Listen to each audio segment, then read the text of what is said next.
Hey, how you doing? This is Coach Carvel Bailey. Listen, I want to explain a couple things to you. Going forward in the near future, you will probably start to see some Joel Embiid memes. Some memes, people making fun of the fact that he was crying. The same way that the Jordan crying face meme, but people fail to forget the Jordan crying face meme was at his Hall of Fame speech, right? And Joel Embiid was crying after he lost Game 7 on a last-second shot. Understand that. He's crying because he lost in Game 7 on a last-second buzzer beater. So, if you make fun of Joel Embiid for the fact that he was crying, you've probably never had something mean so much to you and you came up short.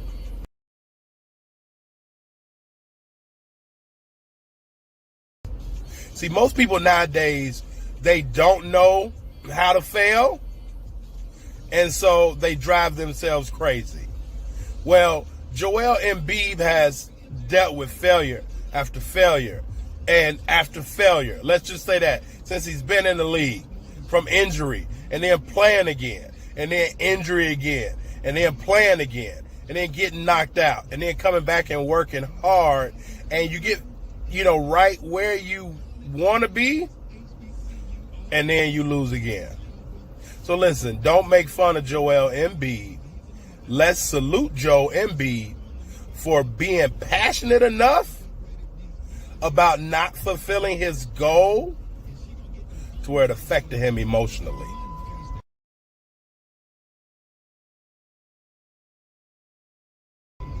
Let's celebrate him for the fact that it mattered that his team lost. Too many individuals now, they play so many games, be it AAU, Spring League, whatever it is, and it doesn't matter because they'll be able to play another game. Well, his season is over.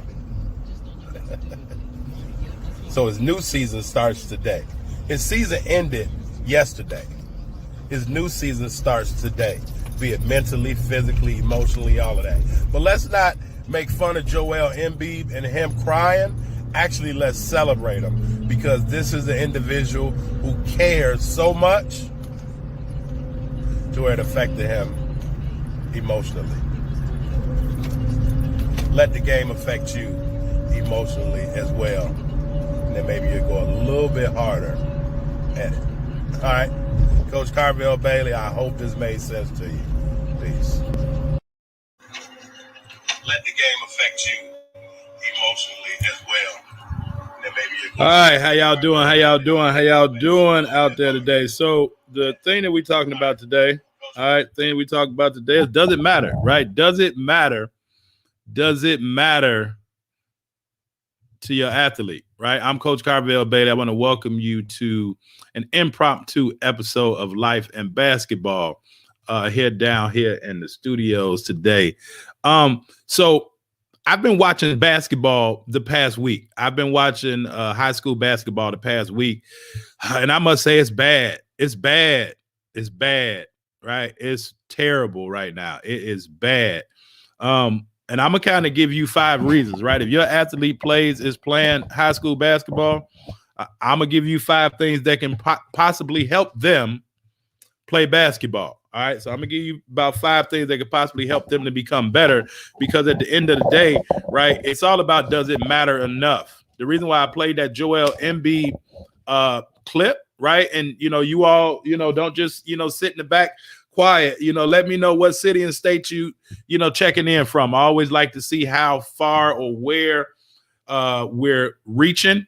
Our mission is to be able to reach 1 million parents and student athletes, right? Parents and basketball players, and be able to help parents and basketball players save over $1 million in college tuition over the course of the next 2 years. So, definitely let us know where you checking in from. Definitely be a leader. We like leaders. We like leaders, right? If you just peeking in the door, right, your child probably peeking in the door too. So does it matter? And that's probably why it doesn't matter to them. So basketball has been terrible, right? But when I watched it, and so here are the things that the 5 things, and I'm gonna just run them down that can help your athlete be a better overall basketball player. First thing is first, they have to be a better teammate, right? Athletes have to learn how to be better teammates. Meaning, if you're not scoring, can you celebrate the wins of your teammates? If you're not playing, can you celebrate the accomplishments of your teammates? Are you the loudest cheerleader on the bench when you're not in the game? Right? Are you motivating your other players, right? What's a good teammate? Well, that teammate's going to help player up. That teammate's going to also hold somebody accountable. Hey, you need to go to class. Hey, you're not playing defense. You missed your assignment. But being a good teammate is I'm going to cover you for your assignment, right? In case you missed it, right? So passing the ball, receiving the ball, right? Athletes have to be a better teammate. And what I've seen, and I understand, I understand, but I don't understand that the season, especially in Illinois, has just started. Here where I'm in Illinois, right, just started. I understand, but I don't understand because athletes have been playing, basketball players have been playing since like May, June, right? They've been playing with a mask, without a mask. I've heard people say kids can't play in masks. They've been playing since June. It's February. And it looks bad, right? So, but part of all of that individual accolades, right? It's a major difference in rec basketball and organized basketball. There's a major difference. So if your child plays AAU basketball, if your child plays club basketball, whatever that's fine. But just understand that there's a difference in that type of basketball as opposed to organized school play basketball, high school, college, middle school. There's a difference in organized play and rec play. I don't care what circuit you on. There's a difference. And I mentioned it the other day. One of the differences is that it's a difference in the officials. So they're going to call the game totally different. And so what's happened over the course of this pandemic is athletes have picked up bad habits. And now that the season has started, those bad habits have carried over into the game, causing athletes to now be bad teammates or worse teammates than what they once were. All right. So they need to be better teammates. The second thing that they can work on is just chemistry, right? Now, this falls on the coach, but it also falls on the athlete as well. It's called KYP, know your personnel. The coaches have to know their personnel. The athletes have to know their personnel as well. Does the athletes know what players can do what well and in what spots they can do those things well? Do they understand that? Do the coaches understand how to put people in the right position, right? And I was talking to a gentleman the other day, and he was like, "Well, I'm one of our former clients in our Hoops Mastery program, and now he's in college." And he was saying, "Well, I'm fighting for a starting position. Everything is going well, but I want to start." And I had to explain to him and to all my parents, understand this. It doesn't matter if your athletes start. And if you're the individual that is concerned about your athlete starting, change your mindset, please. And that's the easy way that I can say it. If you're an individual and you're concerned about if your athlete is starting or not, and you're mad because your athlete is not starting, or the athlete is not performing well because they're not starting, you're focusing on the wrong thing. And that's probably why your athlete has gotten the things that they've gotten up to now, right? And they haven't had a coach that can tell them what I'm about to tell you. And I'm about to give you this one for free. It don't matter who start. What matters is who finishes. At the end of a game, is your student athlete going to be in the game? At the end of the game, is your athlete going to be in the game? At the end of the game, is your athlete going to be in the game? We got Coach Chapman checking in from Portland, Oregon, on the West Coast, by way of Chicago on the West Coast, right? It doesn't matter if athletes start, right? Parents, get this in, please. If you don't get none of these other 5 principles, get number 2, right? Number 1 is your athlete needs to be able to be a better teammate, because coaches are looking at those intangibles, right? Are they helping? Are they shaking hands when they come off the court? Are they waving? Right? What type of teammate are they? But this is the important one. Number 2, it doesn't matter if your athletes start or not. So when we talk about team chemistry, a lot of athletes, a lot of teams have bad team chemistry because majority of the athletes on that team are concerned about them not starting. What matters is that they finish the game. It don't matter if you start or not. Are you in the game when it's time to finish? For all my coaches that are on here, and you can agree, you can let me know, right? Let me, you can just type a 1 in the chat for all the coaches on here so that my parents on here can understand this. Have you ever been in a game and as a coach, you stood up and you needed to make a sub and you looked down at your bench and then you sat back down? Coaches, just drop a 1 if that's you, because I want to paint a picture for the parents today. Have you ever got up and you needed to make a substitution and you looked down at your bench and then you just sat down because it was nobody that you could put in the game at that particular time? It was nobody that you could put in the game at that time, right? So, and coaches are looking for individuals that can get the job done at that particular time. So when it's winning time, when the game is on the line, the coaches are putting those individuals in to build the right chemistry to be able to get the job done and possibly win the game. Therefore, parents, it does not matter if your athlete is starting. What matters is if your athlete is finishing the game. That's what matters. Let's change this whole concept. I just helped some teams' chemistry because some coach or some parent is going to tell their athlete, right? And we know one bad apple spoils the whole bunch. Maybe it's your athlete that needs to understand that, and they'll get a whole different mindset and they'll bring a whole different energy to the team, right? Or maybe the coach will go explain this to the players.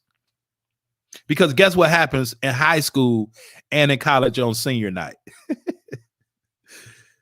The coach tries to start as many seniors as possible because they feel like they owe it to them.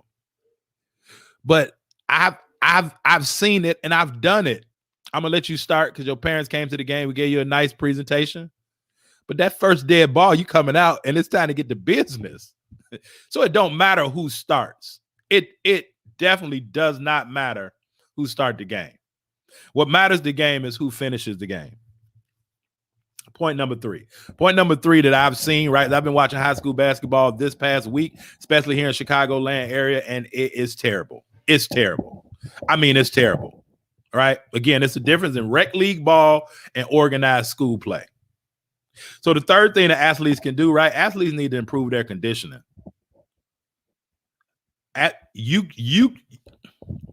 Your athlete can't play if they're not in condition. And Coach Krzyzewski, right? Coach Mike Krzyzewski, right? And I made a video about this. Coach Mike Krzyzewski says that the first thing that goes when an athlete gets tired is their mind. So we have athletes, right, from my vantage point, bad teammates, no chemistry, and partly because they're not in condition. Right? You can play in these, fog league games, these rec league games, and you may not have to make it up court, like each and every time. I personally had a thing in any open gym that I ever did. If everybody don't make it past half court, that point don't count. Because now it's reinforcing that you got to run the court. Our athletes are out of condition. So I'm not sure if they self-medicating themselves, if they smoking a lot of weed. I'm not sure if they, popping a lot of pills, drinking a lot of lean. I'm not sure what they doing. Drinking a lot of pop, staying up late, right? I'm not sure what they're doing, but they're not in basketball condition. And there's no way that you can be successful if you're not in basketball condition, not on the court. They're just not in basketball condition. And part of that is because they're used to making a move, right? Going one-on-one, playing hard for 30 seconds and then taking the next play off. You can't win like that. There's no way that you can win like that. Not at all. Not at all. The fourth thing, and this one falls back on the coaches, but to my parents, I want you to understand this, right? The way that your athlete can improve, they got to get better skill development wise. They have to improve their skills, right? Does your athlete have an open court move? Does your athlete have a half court move? Does your athlete have a understanding of what to do in a tightly congested area? Right? I've fast break. I've seen so many, and the Euro step has hurt basketball.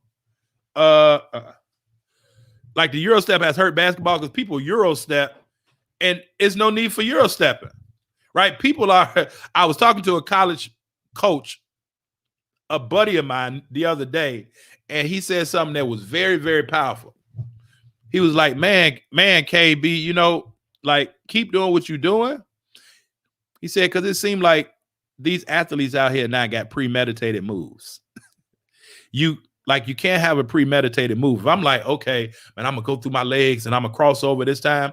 I had a guy that was in college, right? When I first got to college, this guy had a killer crossover, but he would do his killer crossover coming down the court, just bring the ball up. And we looking at him like, what's wrong with you? Right? Just boom, boom, because he just had to do it. But when the defense came up on him, it was nothing that he can do because now he didn't really know how to handle the ball. He just know how to do a move. Does that make sense? So please help your athletes develop their skills. Please help them develop their skills because the skill set is what's lacking in a lot of athletes. The skill set is what's lacking. Being able to do basic moves, basic counter moves, but not necessarily premeditating the moves, understanding how to respond to the defense. And then the final thing, right? You can't be a good teammate. You can't have good team chemistry. You can't be in good conditioning, and you can't improve on your skill development if you're not working on your mind. We have a lot of athletes nowadays that don't understand the game. Now I just finished, right, session 1 of our Mamba Mentality Masterclass. It was amazing, right? It was amazing. They learned a lot. But it's a lot of athletes on Saturday mornings that are playing basketball, and they should be learning how to play basketball. So to all my parents, right? You want your athlete to play basketball, but how much time, how much money are you investing for them to learn the game of basketball? How much time are you investing for them to learn the game of basketball? And I'll say this, with any team, when your athlete is now part of a team, coaches have certain things that they need to get accomplished in practice. So it takes a special coach to have time set aside for skill development. Most times they doing layups, and in practice they working on plays. They're not working on skill development. So when is your athlete working on skill development? But more important, when is your athlete working on the mental development? That's what majority of these athletes are missing. So while coaches were busy putting teams together, right, during the pandemic so that they can just play, they should have been putting teams together and getting them to understand the game. A lot of people lost. A lot of people lost out, and it's showing. And now athletes have about 12 games, and seniors got about 12 games, and they're looking for scholarships, but They aren't a good teammate, right? There's no team chemistry. They're not in condition. They need to improve on their skill development, and mentally they just don't understand the game. So it really doesn't matter how many games they play or if they even play high school basketball or even club basketball. If they don't understand that, no coach is going to want them. If they can't do those 5 things, no coach is going to want them. No coach is going to want them. Now, if nobody's had this conversation, I apologize. I'm sorry. Maybe you need to get in another circle, right? Maybe you need to connect with us with what we do at Bless the Ball Skill Development Academy, right? And Bless the Ball Consulting Group. Maybe you need to, but you need to get with somebody for your athlete to where they can teach your athlete the game. And then they can teach your athlete how to improve their skills, right? That's 2 totally different things. Teach your athlete the game, then teach your athlete how to improve their skills, and then teach your athlete, right, the proper things to do to get in condition, because basketball players get in basketball shape by doing basketball things. I'll say that again. Basketball players get in basketball shape by doing basketball things. A basketball player is not going to get in basketball shape by running cross country. Now that's good to keep them active. That's excellent to keep them active, because now they're building habits of going to practice and things. But basketball players get in basketball shape by doing basketball things, mentally and physically. So what basketball things are they doing mentally? Just playing the game, like playing a video game. What are they doing to improve their game skill development wise? What are they doing to improve their conditioning, basketball conditioning, right? What are they doing to be a good teammate, right? What are they doing to help build chemistry around them, right? These are just some questions that I want to pose, right? Because a lot of coaches have dropped the ball and a lot of parents have totally dropped the ball, because the focus has been more on playing and it should be about development, right? I pound the table on this all the time, and I'm going to keep pounding, right? But more parents find it better if they take their kid to the gym or if they sign their kid up for this particular team. That's good, but they need something in addition to that. They need something in addition to that. Your kid may have a jacket, but here in Chicago, it's snowing right now. They also need a hat and gloves. Does that make sense? Right? So yeah, you can get them a coat, but they still may get sick because they're not fully protected. What are you doing to make sure that your athletes are fully protected to be able to put themselves in position to get a scholarship? Because a lot of athletes are out here just totally open. You got to be fully protected. And those 5 things which are going to help you be fully protected. All right. So again, I just wanted to drop that. Go check out my free case study video, right? And that's only if, go and get some information, parents. Go and get some information, because I want you to be educated. If nothing more, I want you and your athlete to be educated, right? And then from there, if you like our help, reach out to us, right? We're going to continue to help individuals that want help. But guess what? We're going to continue to get great results, because we don't work with everybody. We only work with those individuals that are ready to work, that are serious about working, all right? I had a gentleman call me the other day, and he wants his son in the NBA, but he knows his son has confidence issues. And he reached out to me, but then he said, I'm just window shopping. Well, I ain't Erykah Badu, keep window shopping. And hopefully your kid can get over his confidence issues before it's too late. Right? But we don't do window shopping. Right? We're going to help. And I just gave you 5 things to help your student athlete. Now, if you want me to personally hold their hand and help show them how to do that, then definitely just reach out to me. All right. But these 5 things, right? High school basketball in Chicago sucks right now. Right. And the Chicagoland area is terrible right now. Right. all the way around from what I've seen. And it's because of those 5 things. It just makes basketball look bad, right? But that's just my eye, and that's just how I see it. But you have to continue developing yourself. Have to continue developing yourself.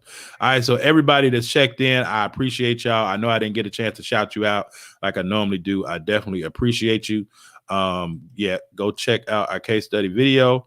And, you know, I will leave you all, right? So I'm going to leave you with this that I tell parents all of the time. All right. So definitely, right? If you still want to register, right? It's still going to be the same fee. It's only $24.08. But if you still want to register for the Mamba Mentality Masterclass, right?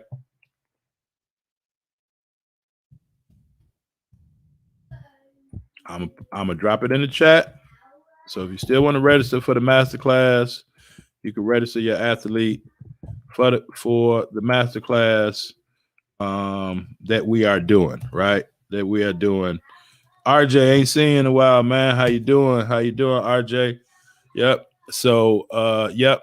Y'all definitely go and check it out right here. Definitely go check it out. bit.ly B2BSD Mamba. All right. You can register for weeks 2 and 3, right? Still the same as week 1. That's called lost opportunity cost. Could have got in and you could have got, you could have got it, could have got in on all 3 sessions. But we do have the option, right, to where you can get the recordings for the entire 3-week masterclass session, right? So once you register, even if your athlete is not available, but if you register and then purchase the replays, then you'll get the entire masterclass program once the course is done. All right, so go and register for that. RJ, I'm doing amazing, man. I'm doing amazing. I appreciate you asking me, man. I appreciate you asking, right? We got a lot of people on here today, but you are the only one to ask me how I was doing. And I definitely appreciate that, RJ. All right. Have your parents go and register for this, RJ. It can definitely help you. And we will go from there. All right. So in closing, I'll leave y'all with this and y'all be good. All right.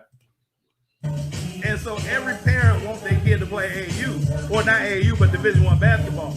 But with Division I basketball, it's a high level of discipline, it's a high level of accountability, and it's a whole great level of self-respect.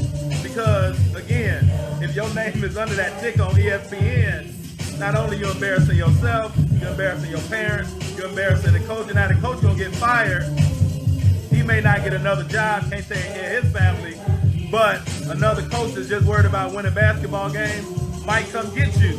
But you're going to go through that same thing again. So what I talk to parents and players about is developing here mentally. Because the game is really more about your mental capacity than your physical, development. You can jump high, but can you read a screen that's coming? Can you run a play? Man, no doubt. 1, 2, 1, 2. Y'all be good.